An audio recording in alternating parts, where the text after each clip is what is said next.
IR spectroscopy पे ये दूसरा वीडियो है। इससे पहले हमने एक वीडियो डिस्कस किया था। आईआर स्पेक्ट्रोस्कोपी में फ्रीक्वेंसी बहुत इंपॉर्टेंट चीज़ है, तो फ्रीक्वेंसी को कैलकुलेट करने के लिए हुक्स लॉ का यूज किया जाएगा। इस हुक्स लॉ को आपको समझना बहुत ज़रूरी है। हुक्स लॉ क्या कहता है, जो फ्रीक्वेंसी होती है वो आपके फोर्स कांस्टेंट के डायरेक्टली प्रोपोर्शनल और रिड्यूस मास के इन्वर्सली प्रोपोर्शनल होती है। तो frequency is equals to 1/2πc √k/μ। तो जहाँ पे k फोर्स कांस्टेंट है, मतलब बॉन्ड स्ट्रेंथ है, और म्यू क्या आपका रिड्यूस मास है। और रिड्यूस मास कितना होता है आपका? रिड्यूस मास के लिए फॉर्मूला है m1 m2 divided by m1 plus m2।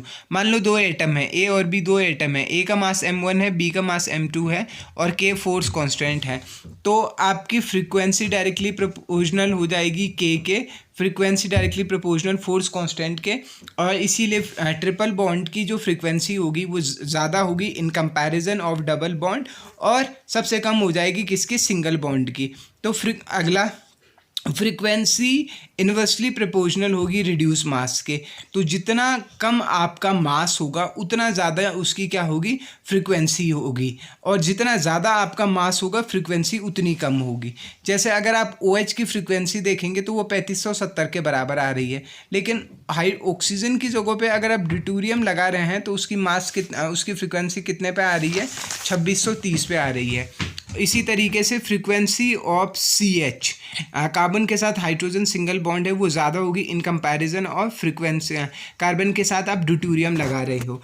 तो इसका रीज़न क्या है? फ्रीक्वेंसी, इसका रीज़न क्या है? क्योंकि हाइड्रोजन का मास कम है ड्यूटेरियम की कंपैरिजन में। अगला फैक्टर है इलेक्ट्रोनेगेटिविटी डायरेक्टली प्रोपोर्शनल होगी फ्रीक्वेंसी के। अगर आप देखेंगे FH की जो फ्रीक्वेंसी होगी वो ज़्यादा होगी OH से, NH से और CH से, ये ऑर्डर होगा। तो ऐसे सवाल आपके पास आएंगे, वो 3-4 आपको वो दे देगा, कंपाउंड दे देगा और पूछेगा इनमें से फ्रीक्वेंसी सबसे ज़्यादा किसकी है, तब आपको ये फैक्टर अप्लाई करने हैं। अब अगला बात, असिमेट्रिकल स्ट्रेचिंग की जो फ्रीक्वेंसी होगी वो ज़्यादा होगी सिमेट्रिकल स्ट्रेचिंग की। तो असिमेट्रिकल स्ट्रेचिंग में आपको ज़्यादा एनर्जी की ज़रूरत पड़ेगी, तो इसीलिए आपकी फ्रीक्वेंसी क्या हो जाएगी? ज़्यादा हो जाएगी। इंडक्टिव इफेक्ट आपके इन्वर्सली प्रोपोर्शनल होगा फ्रीक्वेंसी के। तो अगर आप देख रहे होंगे यहाँ पे फॉर्मेल्डिहाइड है जिसकी फ्रीक्वेंसी 1740 पे आ रही है। आपके पास एक एल्डिहाइड है, एक कीटोन है। तो आपके पास अगर आप देख रहे हैं यहाँ पे कोई इलेक्ट्रॉन डोनेटिंग ग्रुप नहीं है, यहाँ पे एक इलेक्ट्रॉन डोनेटिंग ग्रुप है CH3, यहाँ पे दो इलेक्ट्रॉन डोनेटिंग ग्रुप हैं CH3, दो CH3 हैं। तो इलेक्ट्रॉन डोनेटिंग ग्रुप जैसे ही आपके बढ़ेंगे वैसे ही फ्रीक्वेंसी आपकी क्या हो जाएगी? कम हो जाएंगी। और अगर इलेक्ट्रॉन विड्रॉइंग ग्रुप जैसे नाइट्रो है, साइनो है, ये होंगे तो आपकी फ्रीक्वेंसी क्या हो जाएगी? बढ़ जाएगी। अगर आपके इंट्रामोलिकुलर हाइड्रोजन बॉन्ड होंगे तो उनके ब्रॉड बैंड आएंगे, और अगर आपका इंट्रामोलिकुलर हाइड्रोजन बॉन्ड होंगे तो शार्प बैंड आएंगे। अब इंटर और इंट्रा का अंतर आपको पता ही होगा। हाइड्रोजन बॉन्डिंग की वजह से फ्रीक्वेंसी डिक्रीज हो जाएगी। ये इंपॉर्टेंट पॉइंट है, क्योंकि आपका बॉन्ड क्या हो जाते हैं? वीक हो जाते हैं। फ्री OH ग्रुप की फ्रीक्वेंसी 3650 से 3600 के बराबर आती है, लेकिन अगर वही OH अगर आपका हाइड्रोजन बॉन्डेड हो जाए तो वो 3400 से 3200 के करीब आती हैं। ठीक है। अगर फ्रीक्वेंसी में डिक्रीज़ अगर आपका स्मॉल हो तो वो इंट्रामोलिकुलर होगा, अगर डिक्रीज़ 30 से 50 का है वो इंट्रा, और अगर आपका फ्रीक्वेंसी में बहुत ज़्यादा अंतर होगा तो वो इंटर होगा, वो जैसे 150 से 200 का अंतर होगा। Inorganic molecule with the Fermi resonance CO2, पहले भी बात हुई थी। CO2 एक ऐसा मॉलिक्यूल है जो फर्मी रेजोनेंस शो करता है। ऑर्गेनिक मॉलिक्यूल की बात हो तो anhydride. Range of functional group region, तो 2.5 माइक्रोन से लेके 7 माइक्रोन तक का जो रीजन होता है उस रीजन को हम फंक्शनल ग्रुप रीजन कहते हैं, और फिंगरप्रिंट रीजन होता है 7 से 15 माइक्रोन के बीच का।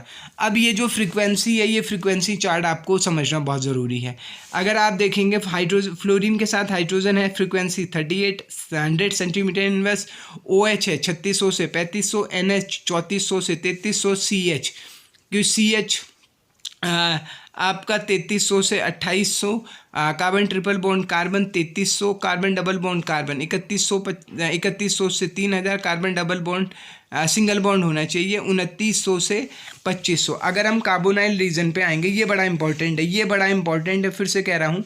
अगर आप एमाइड की फ्रीक्वेंसी देखेंगे तो एमाइड आपका देखेंगे तो 1690 पे, एसिड आपके 1705 पे है, आपका एस्टर 1715 पे, एसिड क्लोराइड आपका देखिए एमाइड 1690 पे, एसिड 1705 पे, कीटोन 1715 पे, एल्डिहाइड 1735 पे, एसिड क्लोराइड 1795 पे, और इनसे ज़्यादा कहीं पे होगा एसिड एनहाइड्राइड। तो ये कार्बोनाइल रीजन होगा, ये फ्रीक्वेंसी आपको याद करनी है।